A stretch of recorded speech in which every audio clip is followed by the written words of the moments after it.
ओम नमः सिद्धेभ्यः। ओम नमः सिद्धेभ्यः। ओम नमः सिद्धेभ्यः। मंगलम भगवान वीरो मंगलम गौतमो गणे मंगलम कुंद कुंदाद्यो जैन धर्मोस्तु मंगलम सर्वमंगल मांगल्यम सर्वकल्याणकारकम प्रधानम सर्वधर्माणां जैनम जयतु शासनम। अहिंसा परमो धर्म की महावीर भगवान की प्रातः स्मरणे परम पूजाचार्य गुरुवर श्री विद्यासागर जी मुनि महाराज की जय।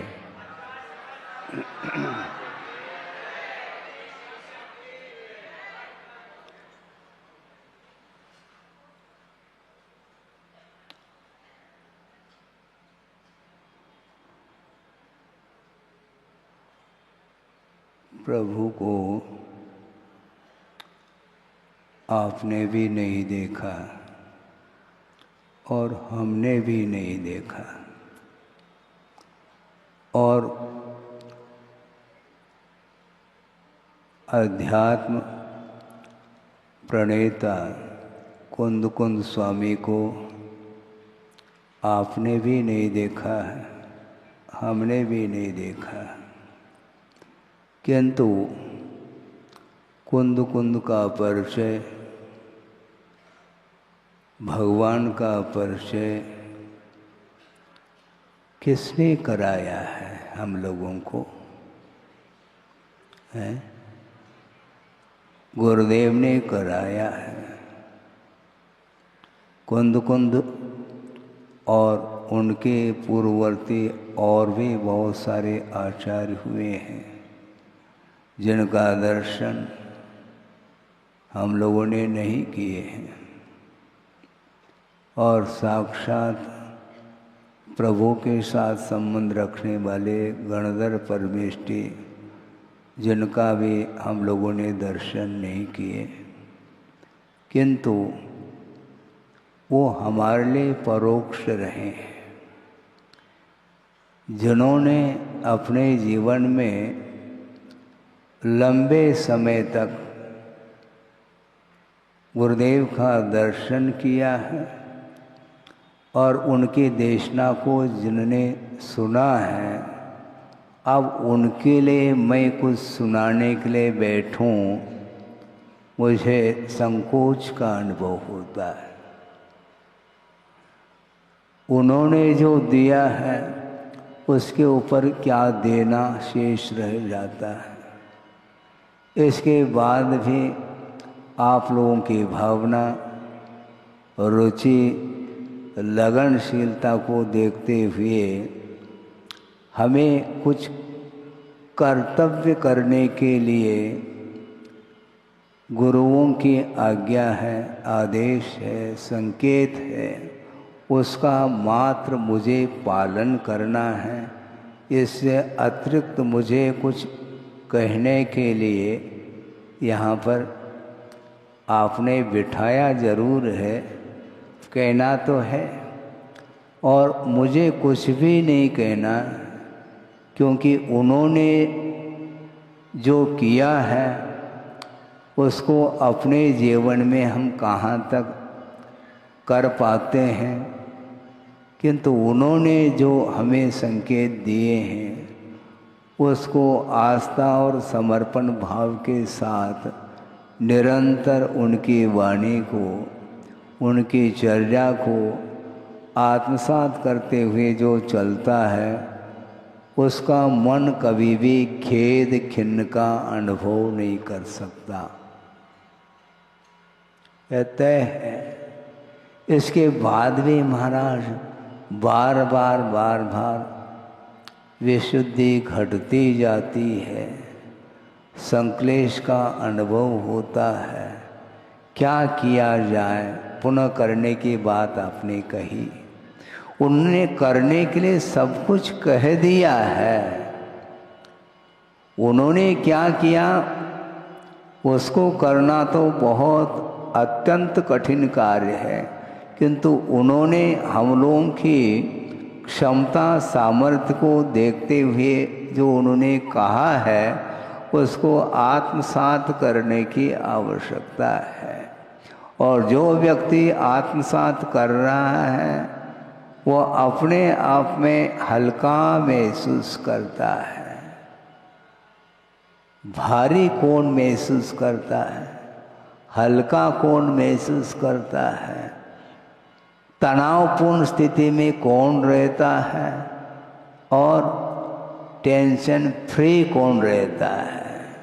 इसकी चर्चा संक्षेप में कर रहा हूँ, क्योंकि समय तो अपनी गति से आगे बढ़ रहा है। छात्र है और वहाँ पेपर सामने आया है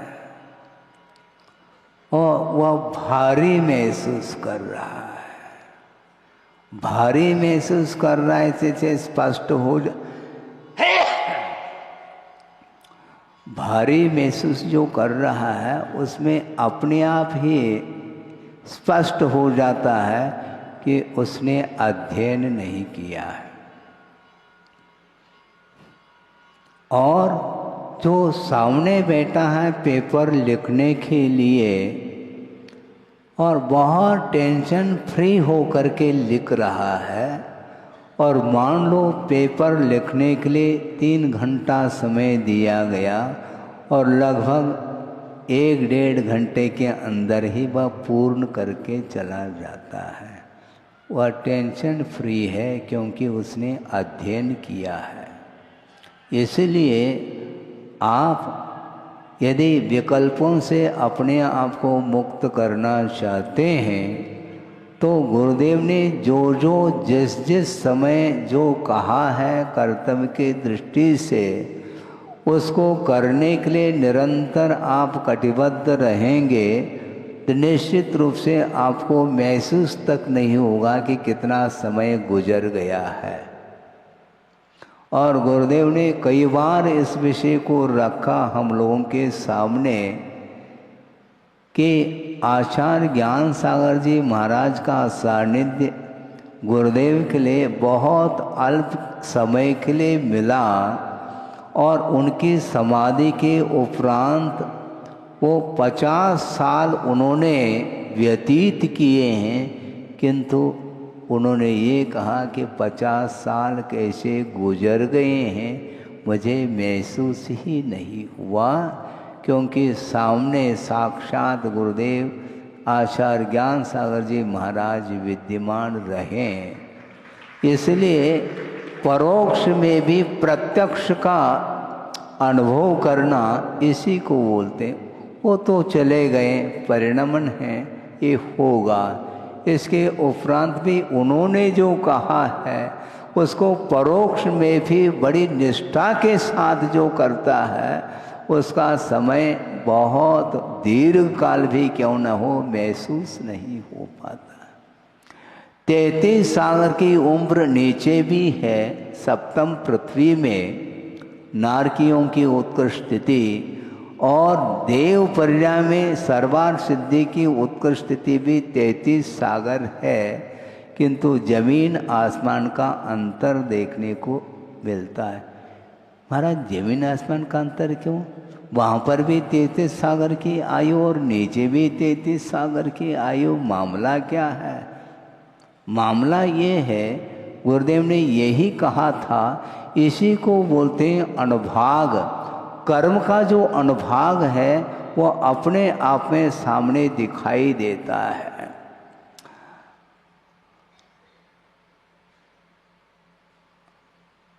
आपको मान लो एक फोड़ा हुआ है, पस भरा हुआ है, वो क्या कहते हैं, लोकता है, वो है ठनकता है।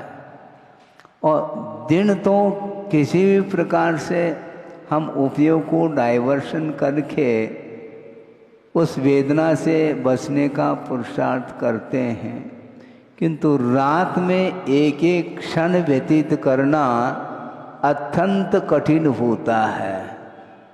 इसको बोलते हैं आयु कर्म का अनुभाग। और ऊपर सुख सागर में रमत निरंतर जातन जान्यो कालो कहा है। वहाँ पर सुख के सागर में वह डूबे हुए हैं। अहमिंद्र इतना दीर्घ काल व्यतीत होने के उपरांत भी उनको महसूस नहीं हुआ कि इतना लंबा काल व्यतीत हुआ है। और काल जो व्यतीत हुआ या होता है वह क्रमशः ही व्यतीत होता है, जल्दी व्यतीत हो जाए जल्दी होता नहीं। एक साथ 2 सेकंड हो सकते हैं क्या? बोलो, एक साथ 2 मिनट हो जाए, एक साथ 2 घंटे व्यतीत हो जाए, ऐसा होता नहीं। वह क्रमशः ही काल का परिणाम चलता रहता है। उसी प्रकार देव पर्याय में तत्व चर्चा के साथ 12 भावना आदि का चिंतन करते हुए और शुक्ल लेशा के साथ कषाय की मंदतम उदय के साथ इतना दीर्घ काल व्यतीत हुआ, उनको कोई महसूस नहीं हुआ, दुख का संवेदन नहीं हुआ, जबकि कर्म का उदय रहता है, किंतु नो कर्म का निमित्त वहाँ पर नहीं मिलता है। नो कर्म से कैसे बचें महाराज, आप बोलते हैं वहाँ पर नो कर्म नहीं है। वहाँ पर 16वें स्वर्ग के उपरांत देवांगनाओं का वहाँ पर अस्तित्व नहीं है। 9 ग्रहवेग, 9 अनुदेश और 5 अनुत्तर विमान में रहने वाले जो अमेंद्र हैं वो विषय सुख से ऊपर उठे हुए हैं। प्रविचार का अर्थ वासना वहाँ पर जागृत इसलिए नहीं होती क्योंकि वासना को जागृत करने में जो निमित्तभूत सामग्री चाहिए देवांगना आदि का, वहाँ पर उनका समागम नहीं होता। इसलिए मंदतम कषाय के साथ दीर्घ काल व्यतीत उन्होंने किया है। तो आचार्य कहना चाहते हैं वो विषय सामग्री वहाँ पर नहीं है और मंदतम कषाय होने के बावजूद भी उनका संकल्प नहीं है पाप के त्याग का, इसलिए उनको असंयमी कहा है। और जहाँ पर विषय और कषाय के लिए जो नैमित्तिक सामग्री जहाँ पर पर्याप्त मात्रा में मिलती है, इसके उपरांत भी उस ओर उपयोग जिसका नहीं जाता है, इसी का नाम संयम है।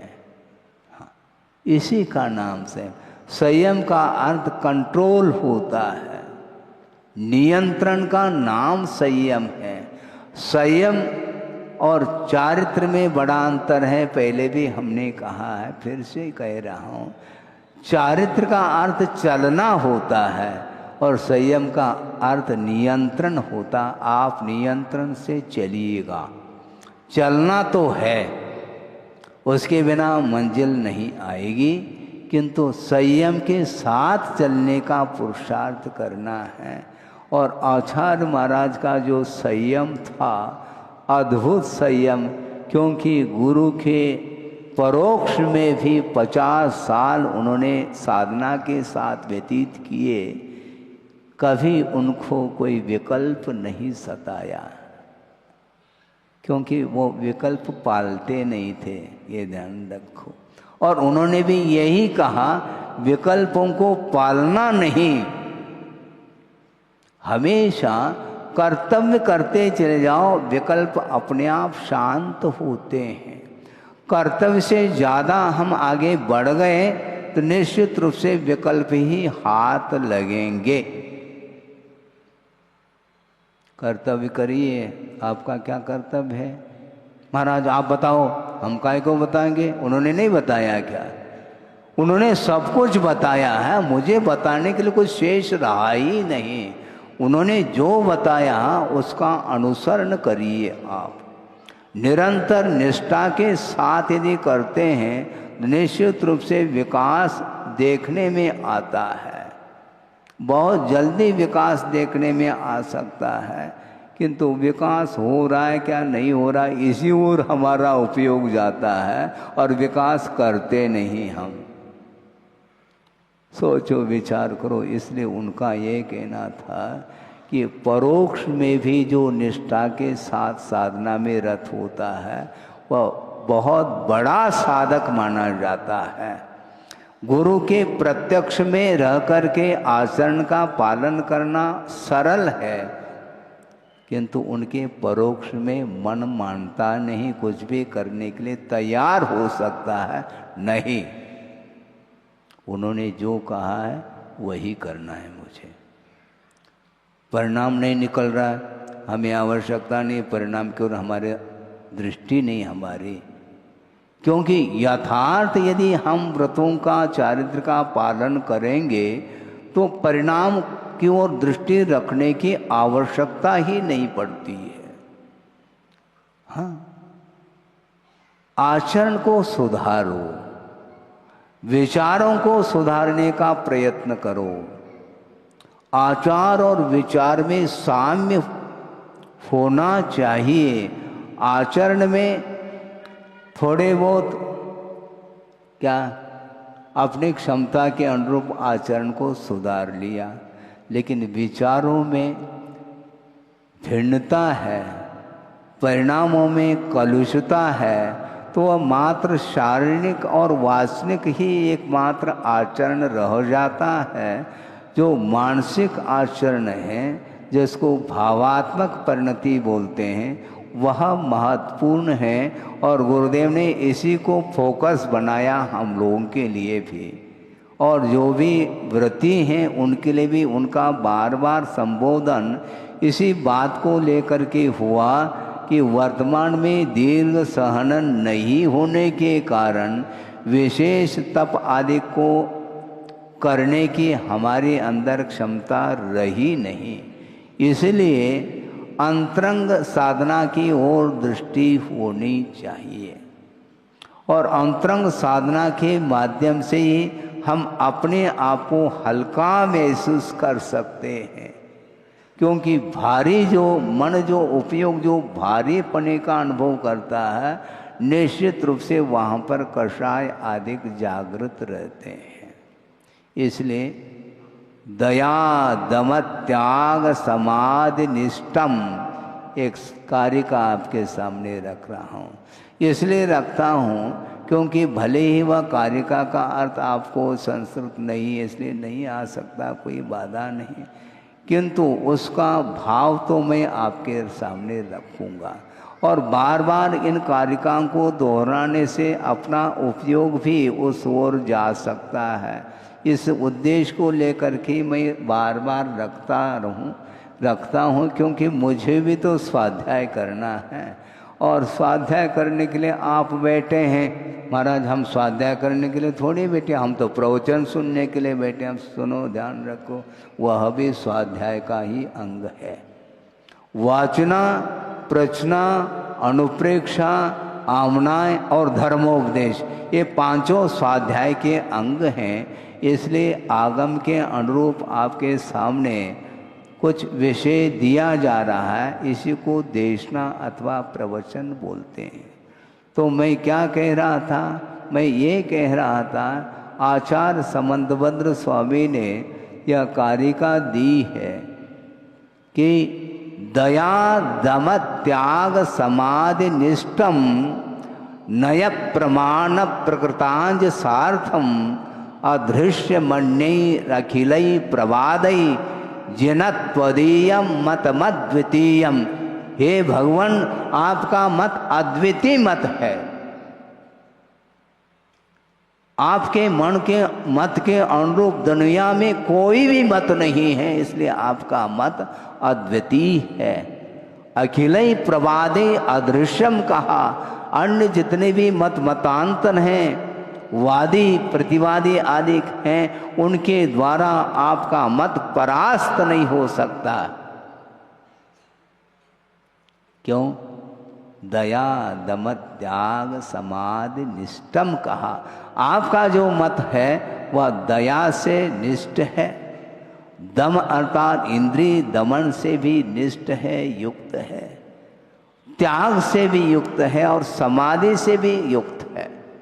इन चारों के साथ निष्ठा रखने वाला ये आपका मत है, इसलिए अद्वितीय है, ऐसा समंत भद्र स्वामी ने कहा। और एक चरण में ये भी बात उन्होंने रखी, नय प्रमाण प्रकृतांज सार्थम, नय और प्रमाण के माध्यम से समीचीन तत्व को बताने वाला यह आपका मत है, इसलिए हे भगवान आपका मत अद्वितीय है।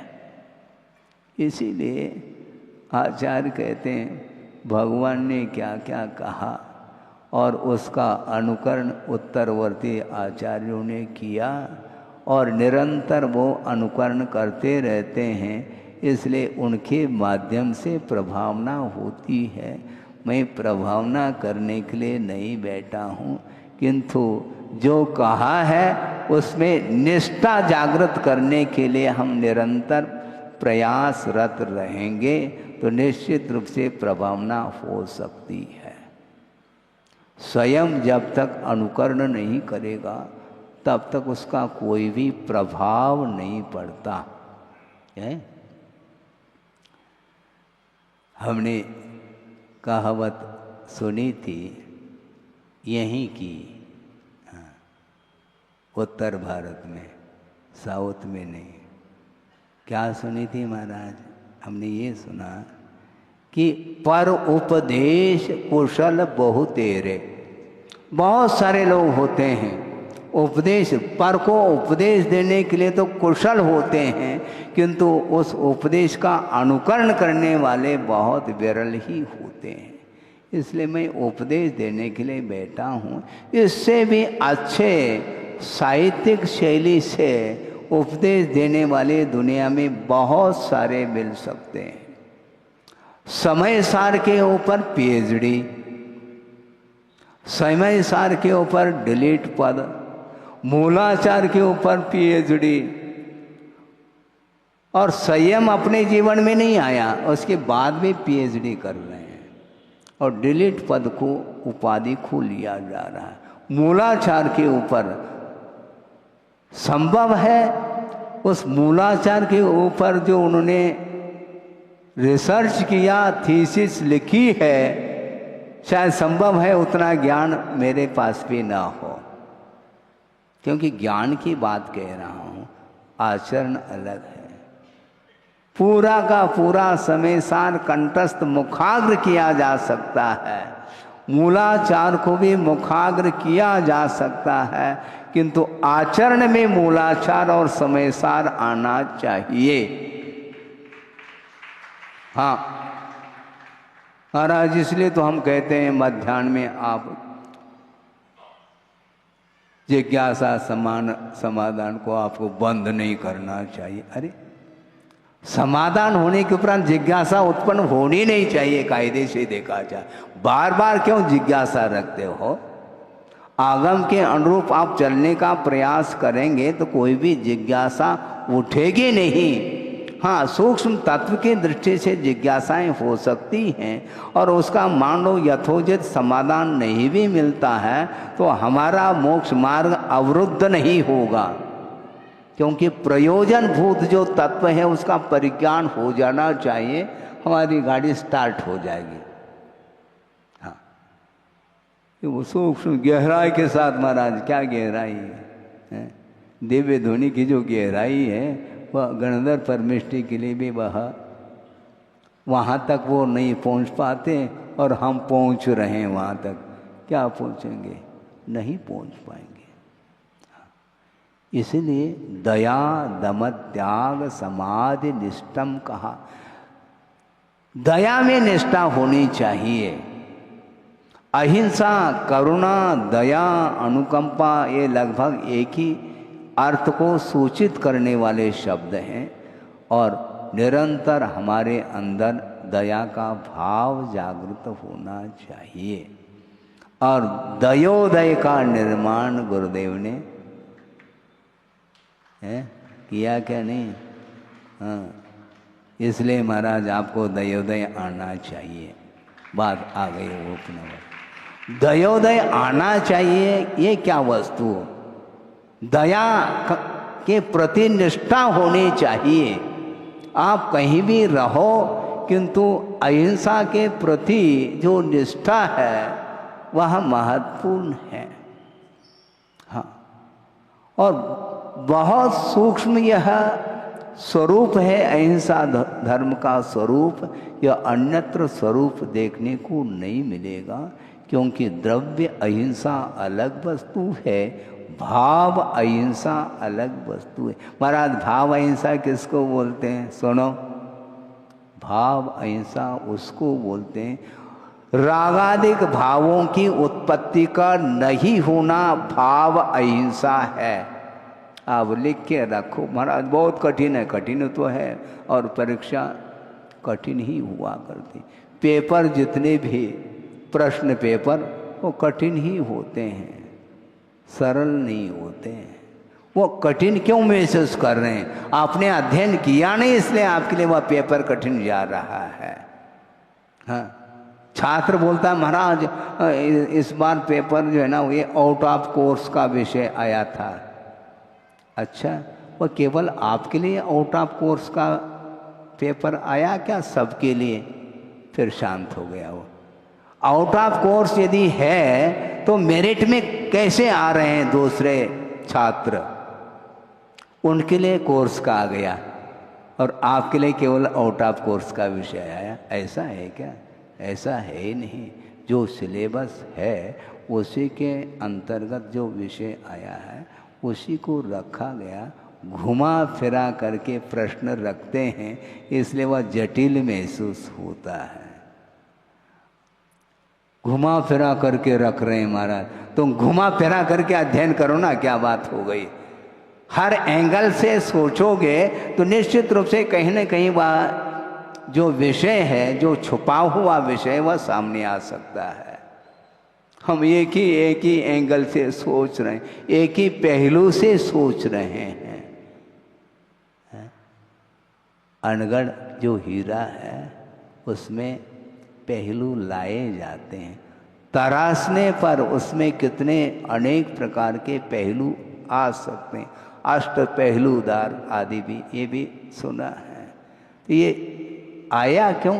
तराशने से आया है। उसी प्रकार आपको भी सोचना चाहिए कि वस्तु का जो स्वरूप है बहुत विराटता को लेकर के है, इसलिए हर एंगल से आप सोचेंगे, विचार करेंगे तो निश्चित रूप से वह पेपर आपके लिए बहुत हल्का जा सकता है। वहाँ तक अपने को अध्ययन अथवा पुरुषार्थ करने की आवश्यकता है।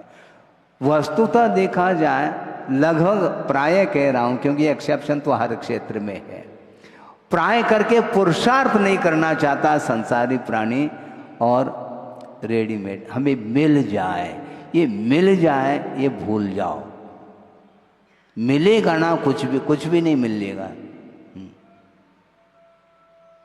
फूटी कोड़ी भी नहीं मिलेगी आपको। पुरुषार्थ करोगे पाओगे, नहीं तो आराम करेंगे हमें प्राप्त हो जाएगा, नहीं हो सकता। इसलिए आपको पुरुषार्थशील होना चाहिए। अर्थ पुरुषार्थ करिए, धर्म पुरुषार्थ, काम पुरुषार्थ, मोक्ष पुरुषार्थ। मोक्ष पुरुषार्थ की आप बात करते हैं, बात नहीं करो, मोक्ष पुरुषार्थ करो। बात करने से काम नहीं चलने वाला है। दया में निष्ठा होनी चाहिए, और वह अंतरंग जो दया है जिसको भाव अहिंसा कहा, वह रागादिक भावों से जो ऊपर उठा हुआ रहता है वही अहिंसा धर्म की उपासना कर रहा होता है। अपनी क्षमता के अनुरूप करो, ये बात अलग है।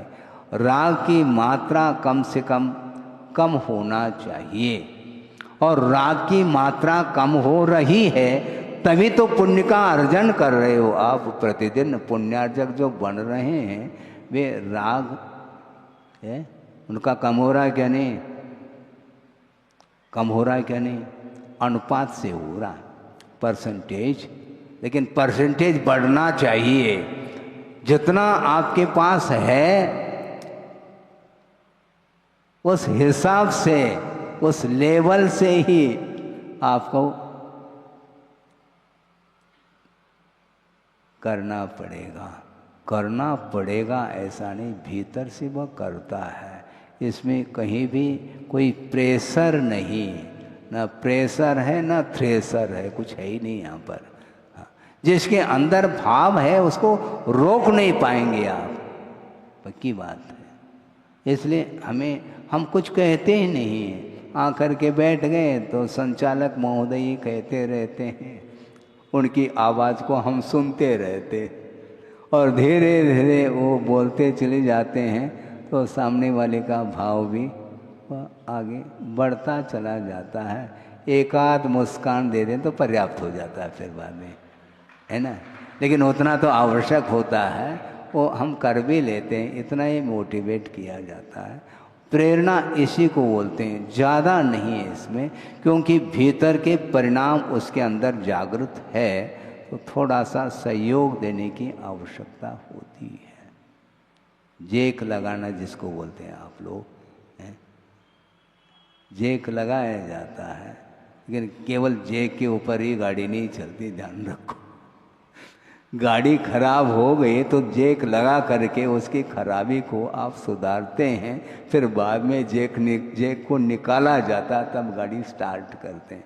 उसी प्रकार थोड़ा सा आवश्यक हो तो उतना ही आलम्बन दिया जाता है। वस्तु तो निष्ठा की आवश्यकता है, दया के प्रति निष्ठा होनी।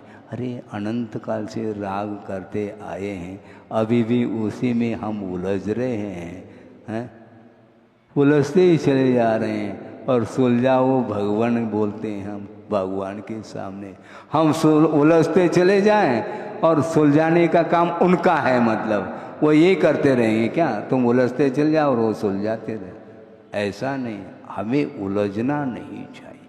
उलझन कहाँ पर है? जहाँ पर रागादिक भाव, कालुष्य भाव है ही नहीं, वहाँ पर उलझन है ही नहीं, कोई तनाव नहीं वहाँ पर। बहुत हल्का महसूस कर सकता है, लेकिन करे तब की बात है। अपने परिणामों को स्वयं को ही परिमार्जित करना है, और यदि दोष है तो उसका प्रक्षालन स्वयं को करना है। दूसरा आकर के आपके दोषों को निकाल नहीं सकता। इसलिए निकाल नहीं सकता क्योंकि आपके भीतर वह घुस नहीं सकता। आपके मन में मेरा प्रवेश संभव नहीं। यदि मानेंगे तो हमें मन पर ज्ञान हो गया फिर तो, अथवा अवधि ज्ञान हो जाएगा, ऐसा संभव नहीं। इसलिए आपके अंदर जो वेव्स उठ रहे हैं, विचारों के जो तरंग उद्भूत हो रहे हैं, उसका संवेदन आपको हो रहा, मुझे कुछ भी नहीं हो रहा। इसलिए कर्तव्य के दृष्टि से आचार्यों ने इतना ही कहा कि मैं निमित्त बन सकता हूँ, सारा सारा कार्य आपके अधीन है। उन्होंने एक बार एक बहुत अच्छी बात कही, वैसे सभी बातें अच्छी हैं किंतु प्रसंग की अपेक्षा से कहा जा रहा है। उन्होंने ये कहा था, दीक्षित किया जा सकता है किंतु गुणस्थान को दिया नहीं जा सकता। गुणस्थान का आदान प्रदान संभव नहीं, क्योंकि वह परिणाम निजी परिणाम है, वह आत्मगत परिणाम है, वह आपके पुरुषार्थ के ऊपर ही आधारित है। श्रवण बनाया, ठीक हो गया, एक अंतर्मूर्त नहीं लग सकता है, वह कार्य हो जाएगा। संस्कार महाव्रत के आरोपण हो गया, वह दिगंबर बन गया। अब बाहर से दिगंबर बना है और भीतर की जो नग्नता है वह मेरे अधीन है, तुम्हारे स्वयं के पुरुषार्थ के अधीन है।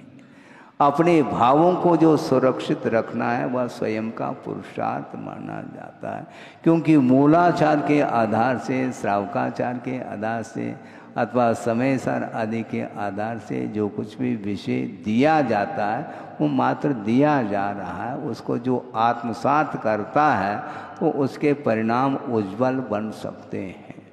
इसलिए दया भी, निष्ठा और दम में निष्ठा, दम का अर्थ क्या महाराज?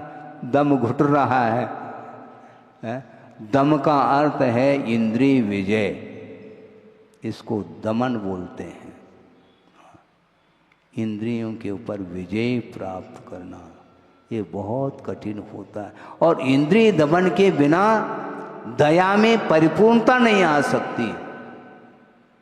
हाँ, क्योंकि दया का निमित्त दम कहा, दया दमस्य निमित्तम ऐसा कहा। दया अर्थात अहिंसा भाव ये दम के लिए कारण है, इन्हें इंद्रिय विजय प्राप्त करने के लिए कारण है। और इंद्रिय विजय जिसने प्राप्त नहीं किया, विजय प्राप्त नहीं किया, तो उसके पास अहिंसा नहीं टिक सकती। अहिंसा को सुरक्षित रखना है तो दम अर्थात इंद्रिय को पर विजय प्राप्त करना है। कोई भी कुछ भी कहे, क्या महाराज उन्होंने ऐसा कहा मुझे, तो मैं कह नहीं सकता, मैं चैलेंज देता हूँ। कैसे महाराज? वो कह नहीं सकता आपको, क्योंकि आपकी पहचान उसको नहीं है, क्योंकि केवल आपके एड्रेस से ही वह परिचित है। आपका जो आत्म तत्व है उसका उसको कोई परिचय है ही नहीं, इसलिए आपको कुछ भी कह रहा है वह कह नहीं सकता। यदि आपको जान ले तो आपको वह गाली दे नहीं सकता, आपकी निंदा वह कर ही नहीं सकता, क्योंकि आपका आत्म तत्व यदि उसके जानने में आ जाए तो फिर वो कभी भी निंदा नहीं कर सकता। हाँ, इसलिए जो व्यक्ति मेरे स्वरूप को नहीं जानता है तो उस पर हम क्यों उपयोग ले जाएं? यदि वह हमारे स्वरूप को जानता है तो भी मुझे उसके लिए कुछ कहने के लिए शेष नहीं रहता है, क्योंकि मेरे स्वरूप को जान रहा है, क्योंकि मेरा स्वरूप शुद्ध समान है, ऐसा कहा है। नई विवक्षा से सारे जीव सभ्य शुद्धाव शुद्ध नया, शुद्ध निश्चय नहीं के अपेक्षा से सारे जीव शुद्ध परमेष्टि के समान हैं, ऐसा कहा है। अर्थात शुद्धत्व की शक्ति प्रत्येक जीव में विद्यमान है, इस अपेक्षा से उसको शुद्ध कहा है। किंतु शक्ति को उद्घाटित करेंगे तब शुद्धत्व का संवेदन होगा, अन्यथा नहीं होगा। इसीलिए दया के प्रति निष्ठा हो, और दया के प्रति निष्ठा है तभी वह दम के लिए निमित्त बनेगा। दमस्य निमित्तम, और दम त्यागस्य निमित्तम कहा। त्याग किसका? कषाय का त्याग। कषाय का त्याग करो। कषाय संलेखना इसी को बोलते हैं। दया दम त्याग समाधि निष्ठम, ये कह दिया। दया दम के लिए अर्थात इंद्रिय विजय के लिए, और इंद्रिय विजय जो कर लेता है वह कषाय का विमोचन करता है। कषाय उसके अंदर रह नहीं सकती। क्रोध मान माया लोभ ये जितने भी कषाय हैं ये सारे अंतरंग परिग्रह है, और इसके उदय से ही बाहरी वस्तुओं के प्रति आकर्षण उसका बना रहता है। हाँ। एक चवन्नी गिरी है, हाँ, वो उठा लेता है वो, हाँ। और इधर क्या कहता, महाराज हम सामायिक नहीं कर सकते। क्यों? कमर में दर्द है। अच्छा, चवन्नी कैसे उठा ली तुमने? झुक करके तुम चवन्नी उठा रहे हो और कह रहे हम बैठ करके सामायिक नहीं कर सकते। लेट करके कर सकत? लेट करके कर सकते हैं क्या? हाँ, एक महाराज ने ही कहा था। क्या कहा था? महाराज 25-25 किलोमीटर चल करके आते हैं, कम से कम थोड़ा तो छूट देना चाहिए आपको हमारे लिए। क्या महाराज, हम थक गए हैं इसलिए लेट करके सामायिक कर लिया जाए तो कैसा रहेगा? तो उन्होंने कहा अच्छा थक गए हैं, अच्छी बात है। अब भोजन करने के लिए एक घंटा तुम भोजन कर रहे हो, उसमें थके नहीं तुम, और सामायिक के लिए थक गए। ये सब क्या है? ये आहार करने के लिए 25 किलोमीटर चल करके आने के बाद भी पैरों में छाले हैं, इसके बाद भी वह खड़े हो करके 1-1.5 घंटा आहार कर रहा है। इससे स्पष्ट है अच्छी एनर्जी है। और सामायिक करो तरीके से ऐसा काम, बात समझ में आ गई। मतलब जहाँ पर रुचि है वहाँ पर एनर्जी नहीं भी हो तो भी वह उसका उपयोग कर लेता है। धीरे धीरे लूँगा मैं, क्योंकि जल्दी ले नहीं पाता, लेकिन लेना तो है। धीरे धीरे इसलिए लेता है कि पूरा लेना है ना, धीरे धीरे लेंगे हम। तो सामायिक भी करो ना अच्छे तरीके से। जब ले करके आए हो उसका उपयोग भी तो करो। उस आहार का उपयोग सामायिक में होना चाहिए ना। संयमठम ध्यानठम, ऐसा का ध्यान के लिए आहार को ग्रहण किया जाता है। तो आहार करके आए हो तो खड़े होकर के सामायिक कर लो, नहीं है तो कम से कम बैठ के कर लो। और गुरुदेव खड़े होकर के सामायिक कर रहे थे तो एक सज्जन आए, एक महाराज को कहा, आचार्य को तो कह नहीं सकते क्योंकि हिम्मत ज़्यादा चाहिए वहाँ पर।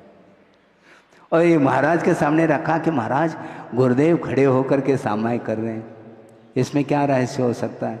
रहस्य हो सकता है, हम बता रहे हैं। वो खड़े होकर के कर रहे हैं इसलिए हम बैठ करके कर रहे हैं, वो बैठ करके करेंगे तो हम लेट करके करेंगे। समस्या ये है क्योंकि जो गुरु होते हैं वो बहुत कठोर तप करते हैं, उसके माध्यम से शिष्य के अंदर भी वह निष्ठा जागृत हो जाए, तप के प्रति, चारित्र के प्रति, संयम के प्रति। इस प्रकार वो निरंतर, स्वयं के लिए तो वो कठोर होते हैं, दूसरे के लिए मुलायम। कोई बात नहीं, धीरे धीरे हो जाएगा, लेकिन स्वयं के लिए नहीं, धीरे धीरे कुछ नहीं होता। धीरे धीरे दिन ही निकल जाएंगे, कर कुछ नहीं पाएंगे, इसलिए निरंतर वो करते रहते। इसको बोलते निष्ठा। दया के प्रति, दम अर्थात इंद्रिय विजय करने के प्रति निष्ठा होनी चाहिए, और उसके माध्यम से कषाय का विमोचन होता है, कषाय का त्याग होता है। दया, दमत, त्याग, समाधि, निष्ठा। फिर बाद में कषाय का जब विमोचन हो गया तो वह समाधि अपने आप अच्छे ढंग से समाधि। यहाँ पर समाधि का अर्थ संलेखना नहीं लेना, समाधि का अर्थ निर्विकल्प समाधि, जिसको शुक्ल ध्यान बोलते हैं, जिसको शुद्धोपयोग की संज्ञा दी है अध्यात्म पद्धति से, वहाँ तक पहुँचाने वाला यह धर्म है। इसलिए हे भगवान, त्वदीयम मतम अद्वितीयम, आपका मत अद्वितीय है, क्योंकि दया, दम, त्याग और समाधि से युक्त है, इसलिए आपका मत अद्वितीय है। इस प्रकार समंतभद्र स्वामी ने कहा। इसलिए इस विषय को रखा क्योंकि बार बार गुरुदेव की दृष्टि भी इसी ओर जाती रही, और हम लोगों के लिए भी यही कहा कि यह पंचम कलिकाल है। मैं जानता हूँ, मैं मानता हूँ, किंतु अंतरंग साधना करने के लिए कोई विशेष सहनन की आवश्यकता नहीं।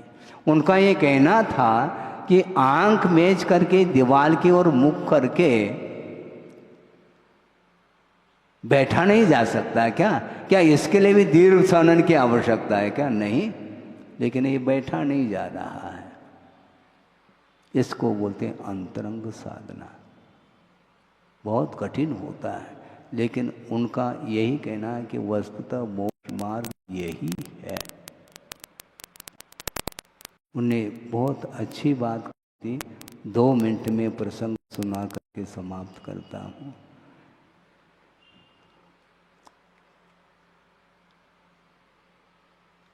शुद्धि आहारचर्या का समय हुआ और एक सज्जन आए, कमंडलू लेकर के आचार्य के सामने रखा कि महाराज समय हो गया है?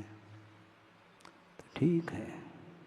तो स्वाध्याय कर रहे थे और कोई भी तत्व चिंतन आदि चल रहा था, उसको पूर्ण करके शुद्धि के लिए वो निकल गए और पूरा संघ भी था साथ में। और शुद्धि करते समय उन्होंने एक बात, बहुत मार्के की बात कही, वह अभी भी मुझे याद है।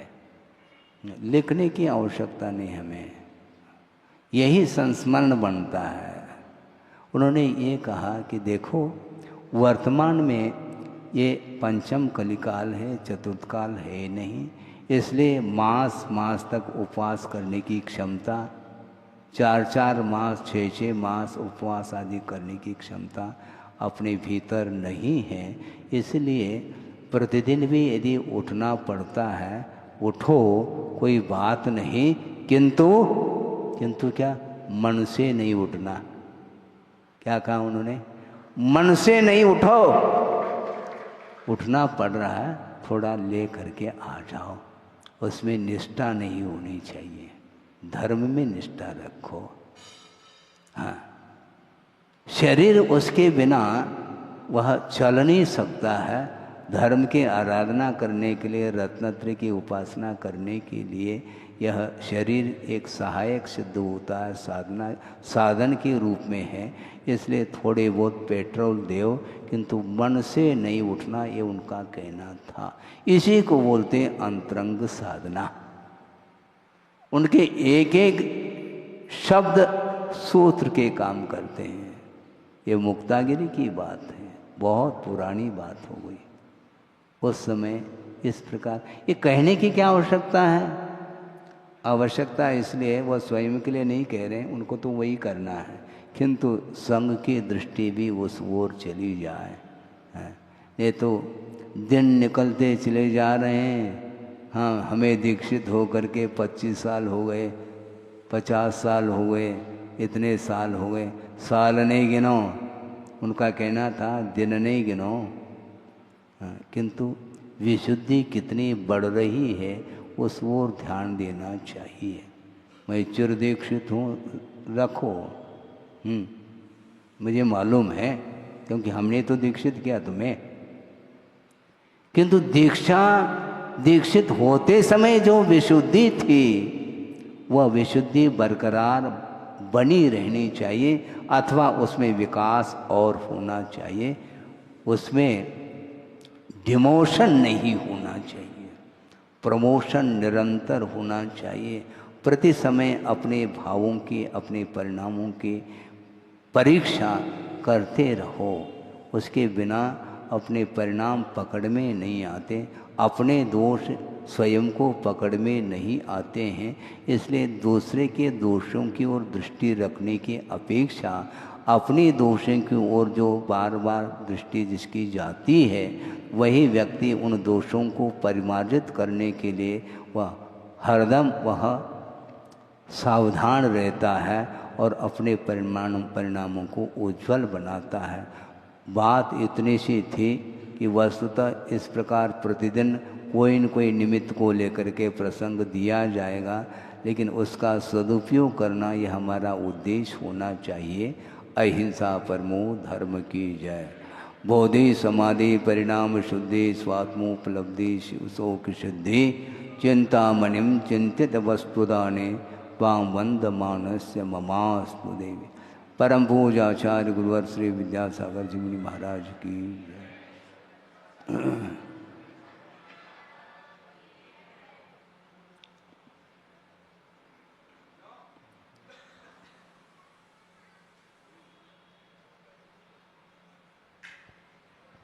हेलो, बोलिए आचार्य भगवंत गुरुदेव श्री 108 समय सागर जी महामुनि राज्य की। हमारे बीच में व्रती डीसी जैन साहिब उपस्थित हैं गुड़गांव से। 5 सेलाओं के लिए उन्होंने अपने भाव हम तक संप्रेषित किए हैं। गुरु चरणों में नमन करेंगे। श्रीमती सुशीला कुमारी जैन, राजन जैन, नितिन, स्मिता, लेबर चौक में आप निवास करते हैं। आपने भी एक शिला की स्वीकृति हमें प्रदान की है। गुरु चरणों में आकर के नमन करेंगे। और दिल्ली, नोएडा